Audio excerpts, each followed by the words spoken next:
Have you ever bought hormone supplements for hot flashes or night sweats, only to hear a scary rumor afterward that they might harm your reproductive health? My own aunt went through exactly this.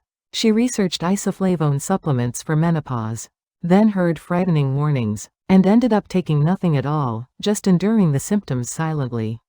It turns out that story is only half true. I'll explain the real distinction in a moment. But first, let's look at where this fear actually comes from.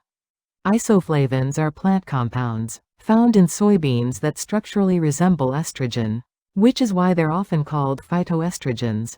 Think of estrogen receptors as locks, real estrogen as a strong key, and isoflavones as a much weaker key that still fits.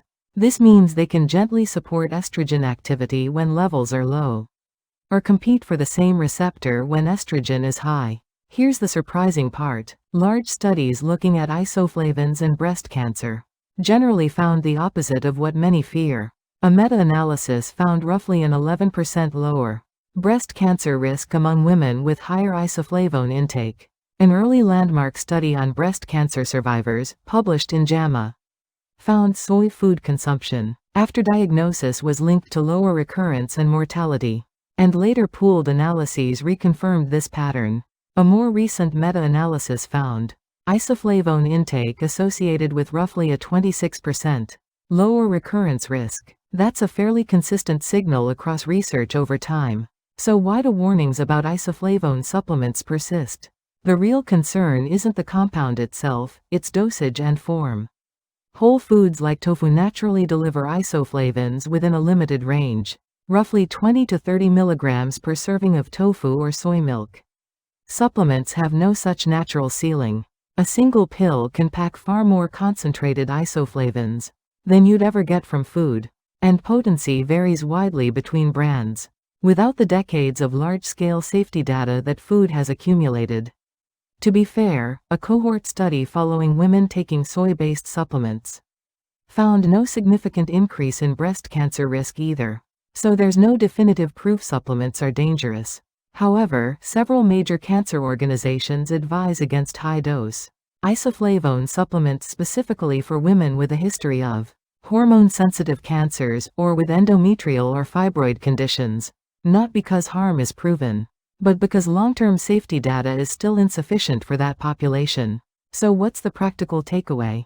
Rely on food first. Tofu, edamame, and soybean-based dishes deliver isoflavones within their naturally safe range, while also providing protein that supports muscle mass. Fermented soy foods like miso or tempeh may offer even better absorption since fermentation converts isoflavones into a form the body uses more efficiently, alongside gut health benefits. Chickpeas and lentils provide smaller but meaningful amounts, useful for anyone avoiding soy specifically. A few safety notes matter. Extremely high, unusual soy intake, far beyond typical meals, has been linked in some studies to thyroid function changes, though normal dietary amounts appear fine according to most research. If you have thyroid disease, consider spacing soy intake from your medication. If you have a hormone receptor-positive cancer history, endometriosis, or fibroids, or take hormone-related medications, talk to your doctor before starting any isoflavone supplement. For a simple week, add extra tofu to your soup on day 1. Try soybean salad on day 2, cook a fermented soybean dish on day 3. Add chickpeas to a salad on day 4. Try soy milk on day 5. Repeat your favorite on day 6, and review your routine on day 7. Continue for a couple of months, since results and tolerance vary by individual. This isn't a miracle cure, and anyone with an existing condition needs individualized medical guidance. But it's never too late to replace fear with informed, food-based choices.